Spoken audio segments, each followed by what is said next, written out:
we'd like to acknowledge that this podcast is being performed on the Toronto traditional lands of the Haudenosaunee, the Anishinaabeg, the Huron-Wendat, and the Mississaugas of the Credit. And we'd also like to acknowledge that this podcast is being filmed on the traditional Miami lands of the Tequesta peoples and the Miccosukee peoples. We highly encourage you to check out and learn more about these Indigenous groups. They're fascinating. Thank you very much and enjoy the podcast.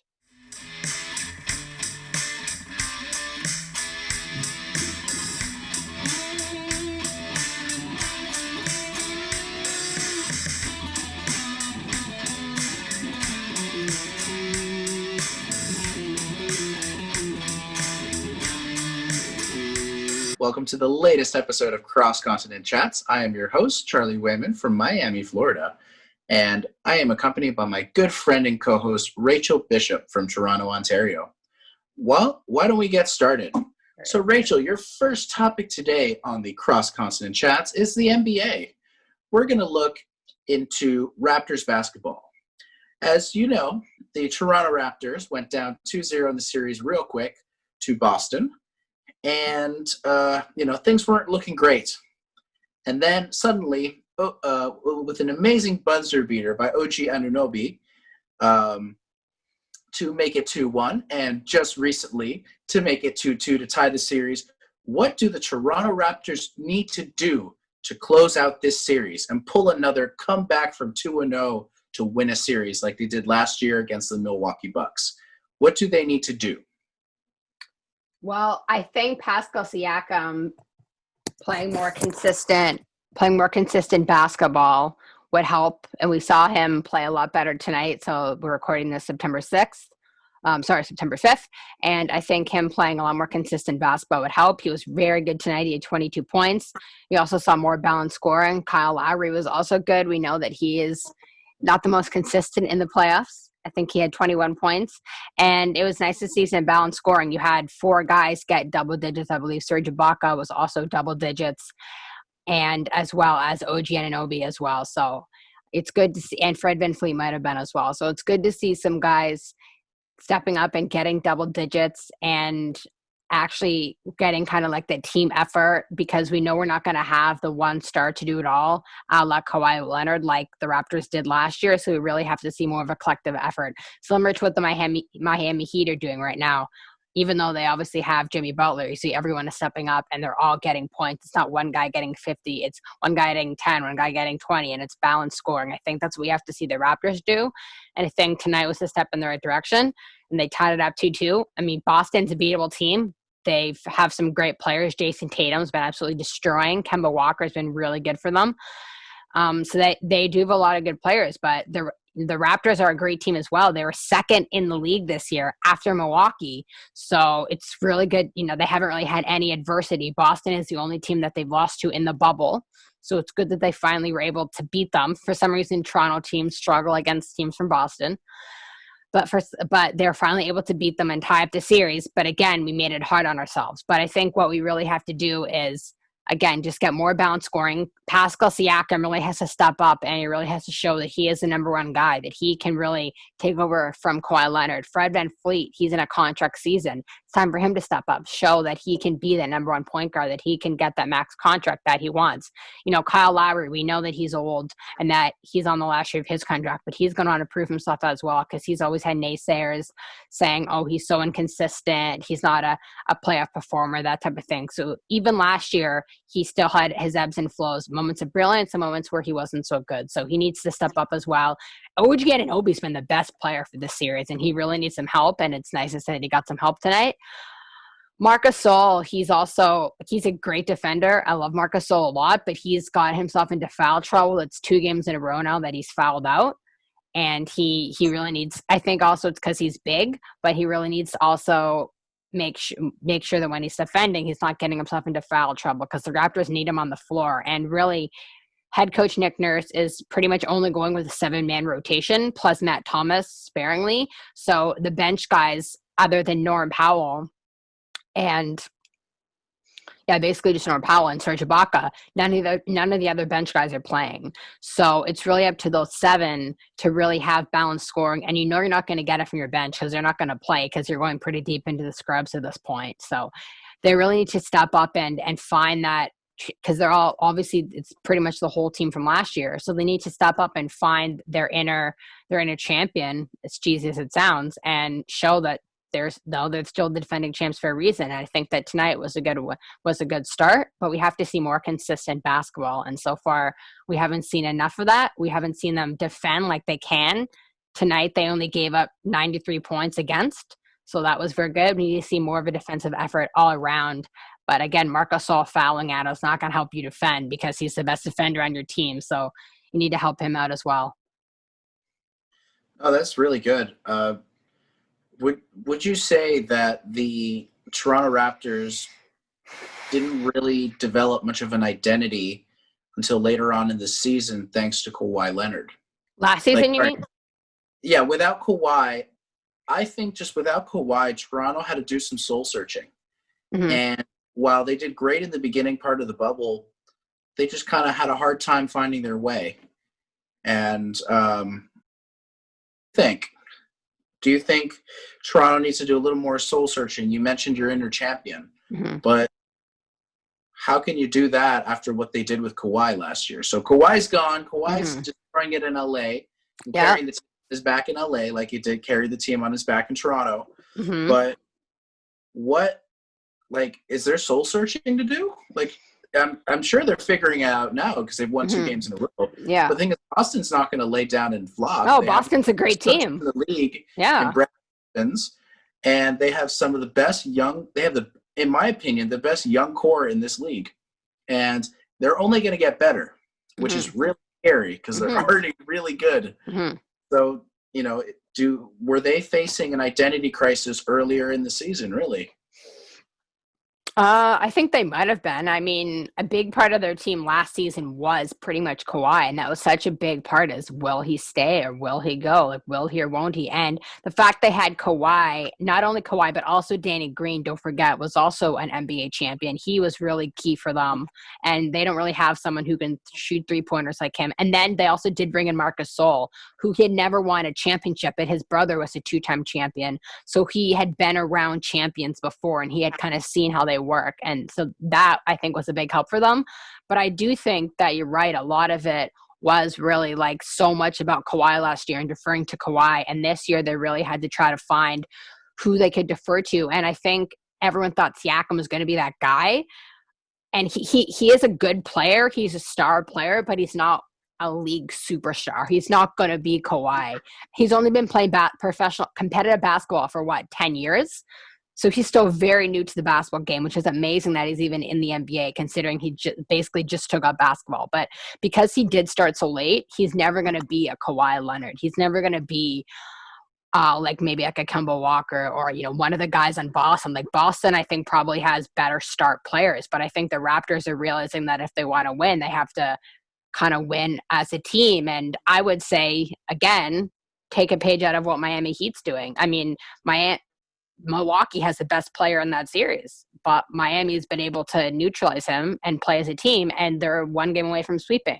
So I think Toronto has to do much of the same, and I think they relied too much on Kawhi to just take care of the big guys last year. But I think now, as your point, they're figuring out that they don't have Kawhi. It's really going to be a team effort, and I think a lot of that goes to Nick Nurse and his coaching staff as well for recognizing that and making adjustments. But I think a lot of it goes to the players and the leadership in the room too as well, and just the way they're playing on the court. No, that's really good. Yeah, that was the game for you guys last year. Yeah. Should he stay or should he go? Yeah. Great song, by the way. We're gonna move on to the next topic. We're gonna do my usual segment of the week, the sports spectacles.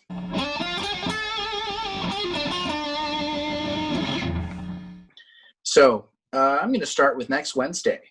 We've got a great MLS matchup. It's been a rivalry in hockey. It's been a rivalry in the CFL. It's been a rivalry pretty much even just from a societal standpoint. Montreal and Toronto. The Montreal Impact, who are coached by Thierry Henry, the late great Thierry Henry. Not late, he's still alive, just kidding. And Toronto FC.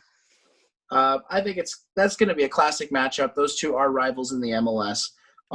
Personally, I really would like to see the Impact do well because Toronto, of course, has had a little more success, and I always like to go for the underdog.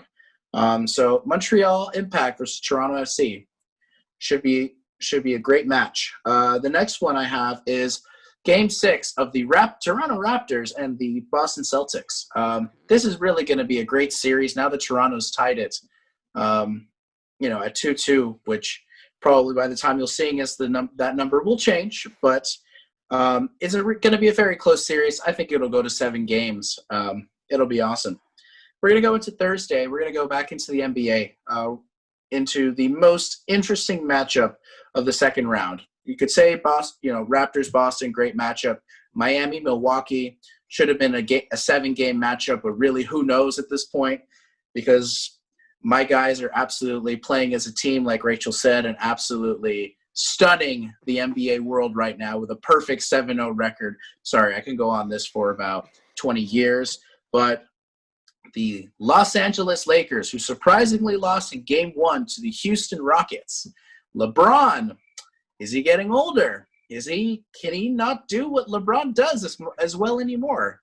Let's find out in this series. So Thursday night, Lakers-Rockets. We're going to go into Friday. We're going to go back into the English Premier League. We got Premier League is once again starting again, folks.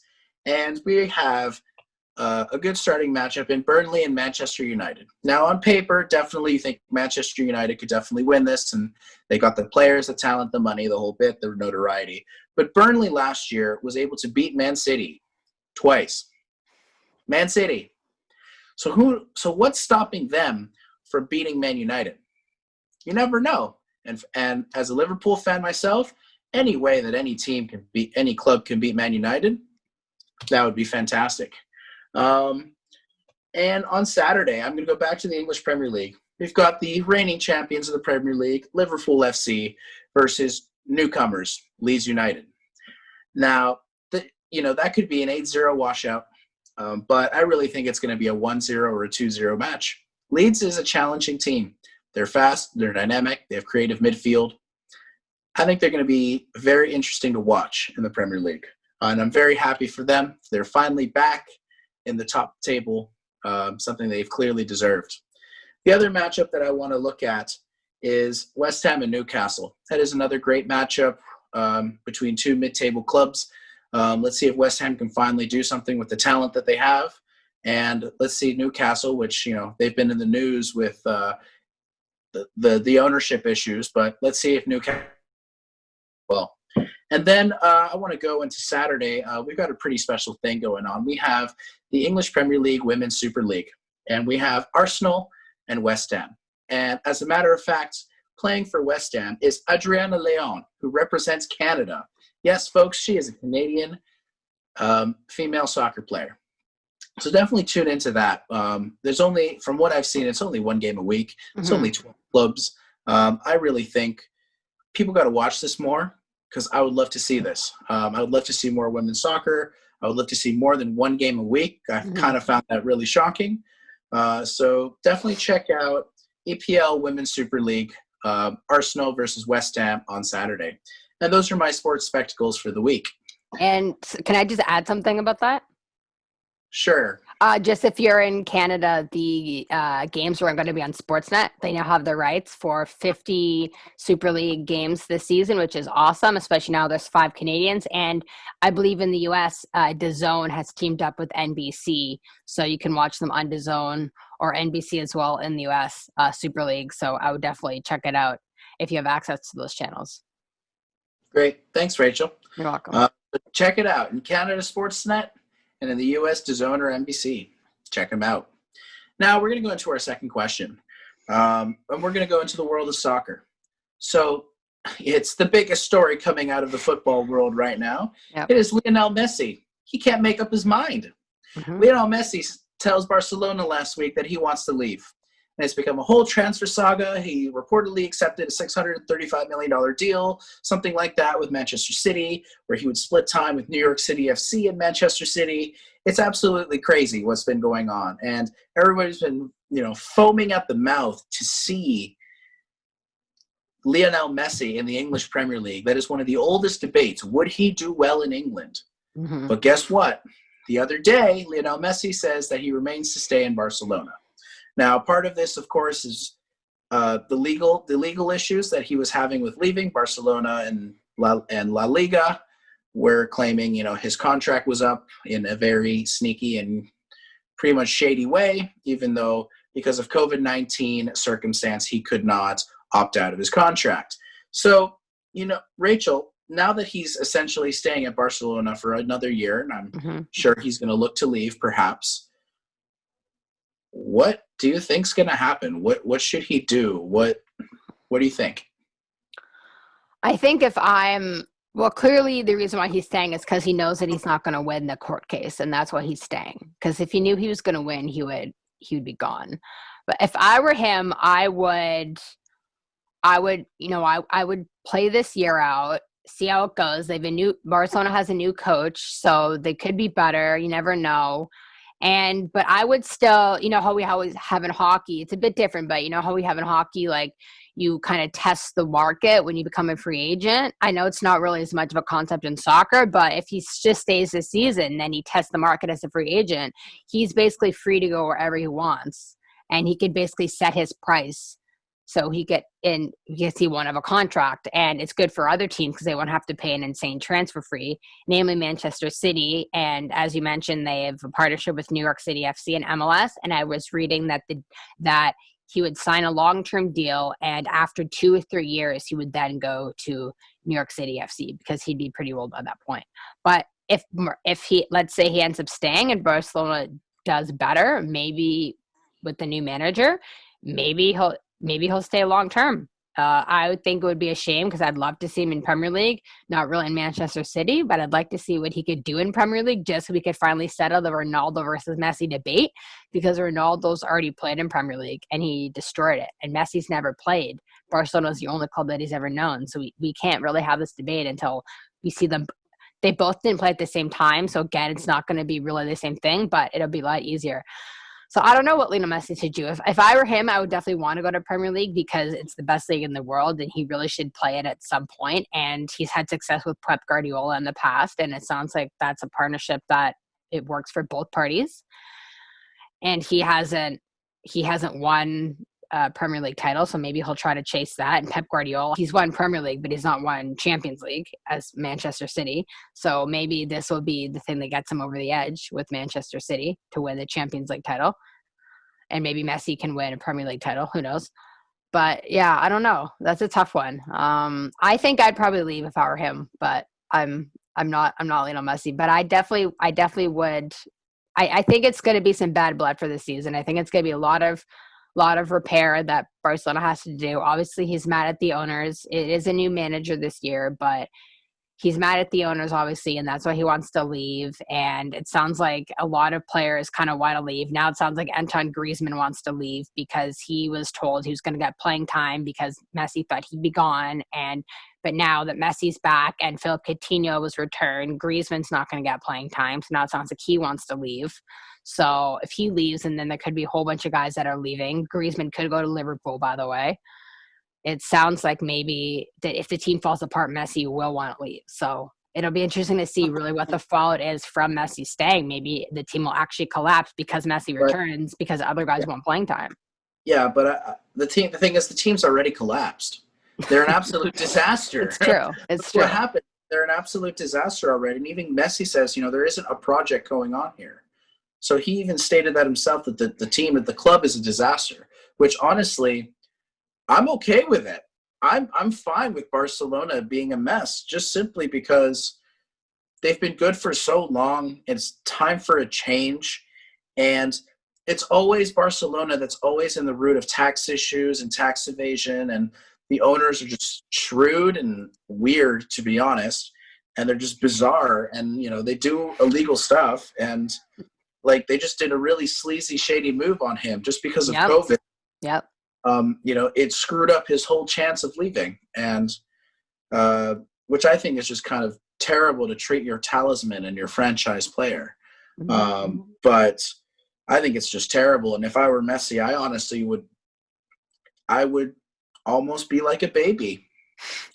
I would stay the year and I just wouldn't play a game because of what the club did to him for his career. He just doesn't play a game. I know it's a lot to say, and I know that's going to frustrate the world, but the way a club should not treat a player like that. But I don't think you should be petty. I don't think you should be petty about it, though. No, but given a circumstance that he should not control, they kept him. He was forced to stay, in my opinion. Yeah, he clearly didn't want to stay. And he was forced to stay for another season because Barcelona found a loophole and did a sleazy move against their talisman. And if I were him, I wouldn't put up with that because no other league in the world would do something like this. But of course, Barcelona did it. And La Liga behind him. Why? Because they don't want him to leave Spain. He brings in money. Yeah, he does. So, and now that Ronaldo's gone, there's more money to him. Yeah. So, honestly, I wouldn't play. I would stick it to them. He doesn't have to prove anything. He's like one of the greatest players of all time. I wouldn't stay. I would quit. I would just simply quit. I wouldn't play. Don't you think that's petty though? Like that's the same thing that Philip Coutinho. Yeah, but it's just that's petty. The same thing that Philip Coutinho did to Liverpool. Liverpool fans eviscerated him for it. Yeah, it is petty for sure. But look what Barcelona did. That's just as petty. That's just as petty. That's just as terrible and horrible mistreatment towards your star player who wishes to leave because of your fault in building a team. But Messi's not exactly an innocent either. Like you mentioned tax evasion. I know this is not that relevant, but he's done a lot of shady stuff in his past. Of course. But yeah, and that's fine. I'm not saying Messi's the most innocent person in the world. But think about it. This is the franchise. This is Barcelona and their manager's faults. Barcelona has been crumbling for years now. Ever since Guardiola left, Barcelona has never been the same. Mm-hmm. They've been losing in Champions League. They've been giving up all kinds of leads. They've been a disaster. They lost 8-2 to Bayern Munich. They gave up a 3-0 aggregate lead to Liverpool. That's right. Last season. 2 seasons ago now, I guess. Yeah. They've been an absolute disaster, and that's because of their management and their owners, and they've ran that team into the ground. And then on top of it, they're going to force their player to stay. So do you think that new manager Ronald Koeman can convince him to, do you think he can turn the team around? Do you think that he can convince him to stay? It depends on if there's actually a positive direction. There's no positive direction at this moment. They've gotten rid of Luis Suarez. He was old anyway. Yeah. Antoine Griezmann now wants to leave. Yeah. I cannot believe what Frankie de Jong is going to feel. He just signed with Barcelona last year. And that's right. This stuff. So he was, in my opinion, he was just dumb for signing there. It's only his second. It's going to only be a second season there. I know the poor kid has to go through all of this on top of it. They have an aging Arturo Vidal. I don't know, man. I would leave. It's time for a new chapter. He knows that he can make a name for himself in MLS. Well, he wouldn't go to MLS right away, though. He'd go after, I think, 2 or 3 years. Like, he would go to Man City. And then he'd go to MLS after, 32, 33. But yeah, that's not the point. There's more things for him that he's won everything in Spain. Yeah, there's more things to do that he can still do because he's still productive at an elite level. Yeah, he is. But do you think that this stage in his career, since he's pretty old now for soccer player standards, do you think this stage in his career he could actually do something in England? Because it's hard to break. It's hard to break into England when you're already toward the end of your career. You never know. You never know. Guardiola is the perfect play. I know. I don't want him at Man City. Neither do I. But he's the perfect manager to coach him on how to deal with the Premier League. He's coached him before. That's why. Yeah. And stuff with him. And he'd be reunited with Sergio Aguero, who, of course, they know from the national team. They know each other from the national team. Yeah, they're both Argentinian and stars, so definitely. But enough of that. Lionel Messi, I really wonder what he's going to do, but I think it would be really funny and really deserving to stick it to Barcelona and to have him quit. It'd be funny. I just think I personally wouldn't go that route because I think it's quite petty. Yeah, but that's and the I same. think that you should honor your contract and just play Not it nearly out. petty and as terrible as what the franchise did. I know, but I would be above the franchise. I would be above the franchise because I'd want to show that I'm better than them. But That's you what I are. would do. Yeah, but I wouldn't act, but I wouldn't stoop to their level. I would play and not stoop to their level. The thing is, if you look at the wording, he admitted to stay. He never admitted to playing. He did. He never admitted to playing. He admitted to staying in Barcelona. But Barcelona's not going to try to sign him to an extension. Now that they got him for another season, they're going to try to extend his contract. Try to, but I don't think it'll happen. Well, his dad's his agent. We've been on this too long. We are going to go on into Rachel's topic. So everything marketplace, everything transfers, signings, hirings, firings. All right. Rachel's domain. Take it away.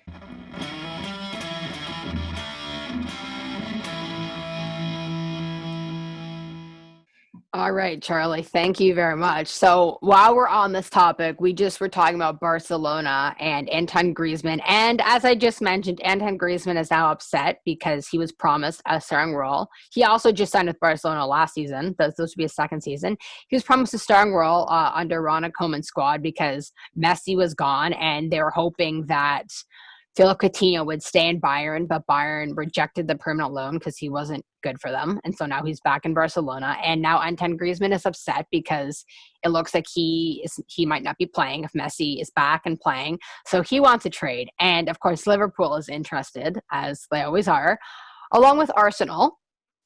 And I'm trying to find out who else here. Arsenal, Manchester United, and Liverpool are all interested in signing Antoine Griezmann. So, of course, all teams that you'd expect, not Chelsea, who they seem to sign everyone, but that was of the Daily Mail in the UK, the Daily Mail newspaper. So that could be interesting if he changes teams yet again. It'd be really fun to see him in Premier League because he's a really good player, and I'd like to see him get more of a challenge because he's, again, only played in Spain, and it'd be nice to see him play in a harder league against more tougher opponents. So we'll see what happens with that. But that was quite an interesting situation to follow. And of course, Griezmann again went to Barcelona last season, and then it was just a whole disaster. So he's probably regretting his decision to leave Atletico to go to Barcelona. But sticking with soccer and sticking with Premier League, I don't know where Chelsea is finding the money, but they've signed Kai Havertz from Bayern Leverkusen in Bundesliga. Yet again, they've signed another superstar to go along with Timo Werner, who they signed. And they also got Ben Chilwell from Leicester City. I don't know where they're getting all this money from, but they've signed no one else during the pandemic. I'm telling you, they're going to go after the financial fair play rules. They're going to be in trouble. They're going to be suspended again. Because Chelsea, I'm pretty sure Chelsea just had a 2-year ban where they couldn't sign any players. They've just finished that ban. Eden Hazard left, and they're trying to find someone to replace him.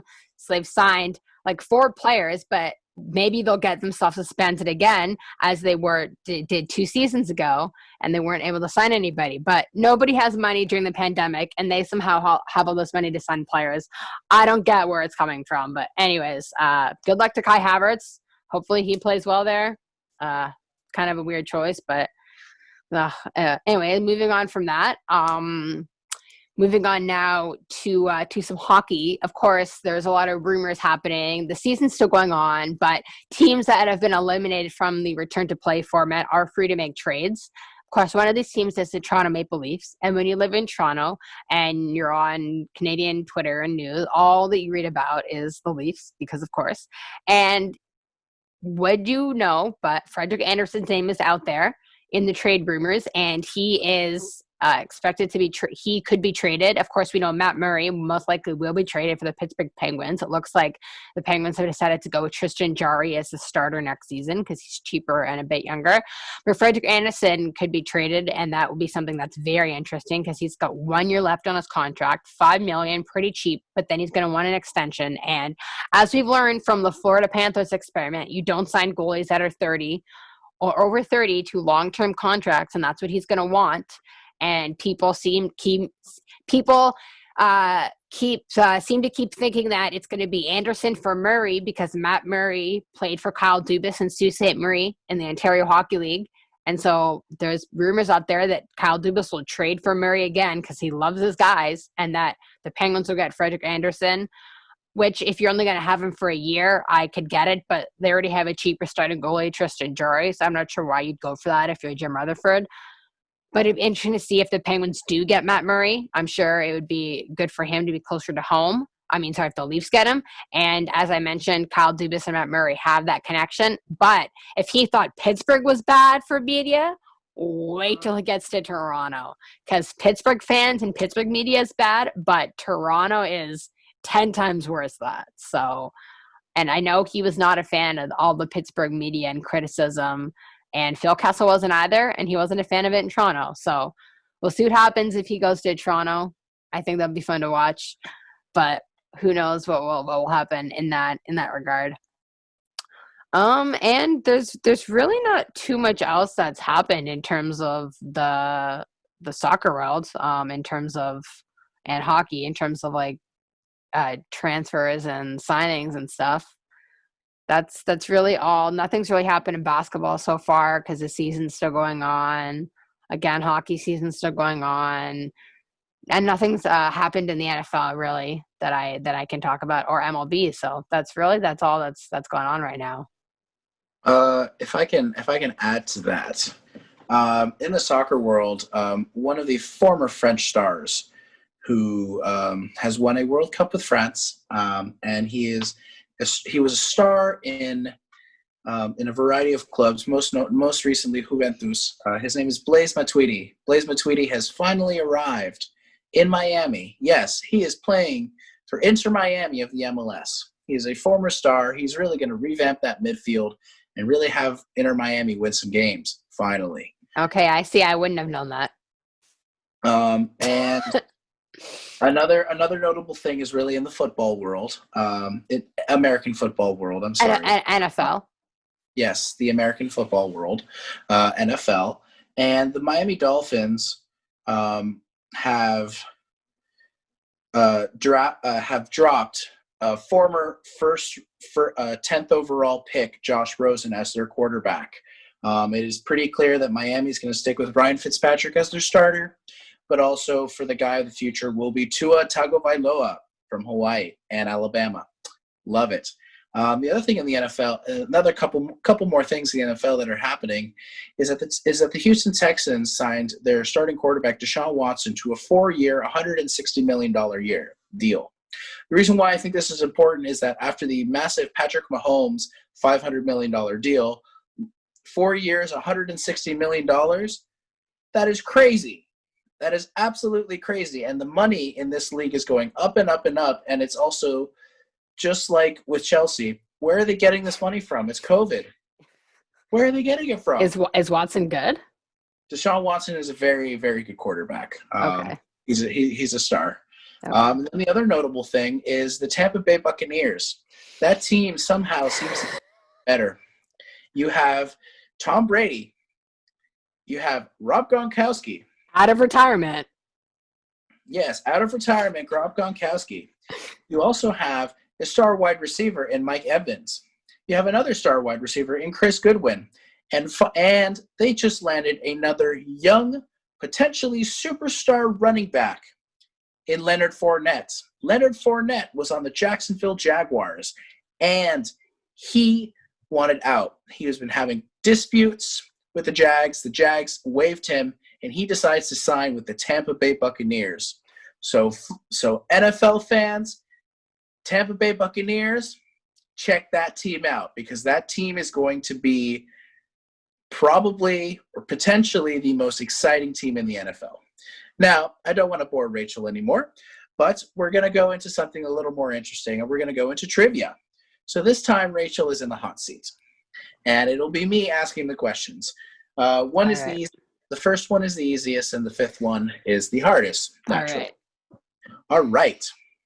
I'm You excited. ready for this? I'm excited. Okay, so the first question for you is, who was the first European player to really put MLS on the world stage? First European player to put MLS on the world stage? So make it more popular. Oh, David Beckham. The There you MLS go. created a whole rule for David Beckham called the designated player rule, and was created because David Beckham arrived, and basically no one followed MLS until he arrived. Yeah, designated player rule. Look it up if you don't know what it is, people. I don't want to get into it right now. All right. Very nice. Thank you. Question number 2, and we'll stick with soccer. Okay. Who is considered the greatest goalkeeper? Who is considered the greatest goalkeeper of all time in the World Cup? In the World Cup specifically? Who is considered one of the greatest goalkeepers of all time in the World Cup? Because he has like the most clean sheets, the most saves. He's won the most. He's just considered the greatest of the World Cup with his repeated heroics and performances. Is it Buffon? Buffon? Gianluigi Buffon is a very good choice, but it's not him. Oh, okay. Then I don't know. He is, and I disagree with this actually, but Okay. his name is Iker Casillas. Casillas. Okay. Who just recently retired. So I know. retirement to him, especially after his heart attack a year ago. He actually came back to play, and he's finally decided to hang up his cleats. I would have gone with Buffon if it was I was picking. There's other great ones. Oliver Kahn for Germany is another very good one. Manuel Neuer, of course. Mm-hmm. Jordan Pickford. No, I'm just kidding. Joe Hart was good for a time.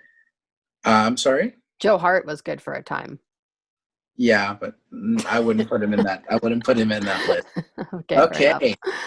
Okay, so that one was Iker Casillas. Question number 3.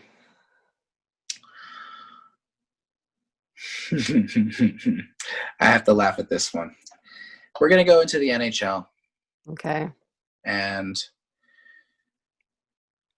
this is a huge debate. But who is the greatest defenseman to ever grace the game of hockey? To ever play? To ever play, and most people it's obvious, but who is the greatest defense? Well, this is more of a debate question. The game. This is more of a debate question than a trivia question, but I'm going to give my opinion. My opinion, which most people don't agree with, is Nicholas Lidstrom. Well, most people would say, and the correct answer is Bobby Orr. Yeah, I know. I'm just saying my opinion. Yeah, in my opinion, I would agree with you on that. But it is Bobby Orr. I know. And now the fourth question. Ooh, I'm debating between the fourth and the fifth to be hardest.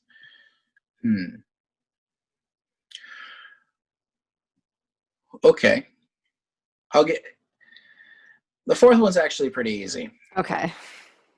How many goals did Abby Wambach score to hold her title before Christine Sinclair broke it? Oh, it was I actually did know this. It was 193, I think. Yeah, 193. Ding, ding, ding. You got it. And Sinclair's at 195 now, I believe. Yeah. You got it. Thank you. Very nice. Not bad. And the last and final question is, I'm having second thoughts about these questions, folks, because I clicked a little too easy here. No, I'm just kidding. Okay. So in what year was Liverpool FC founded? Ooh, that's a tough question. I looked this up, but I don't remember. That's a tough question. I'm gonna say 1898. I'm sorry? 18. Sorry. Oh, I'm very sorry. You just totally cut out right now. I'm gonna say I don't know the exact year, but I think it's around 1898. 1898. Yeah. Wrong. It is 1892. Oh, okay. I got the 90 part right. You were close. You were close. That's close. 1892. 128 years ago. That's a tough question. 1892, 128 years ago. And on that note, it is time to end. On behalf of Rachel and I, thank you so much for tuning in to the latest Cross Continent Chats episode. Have a good one. Good night.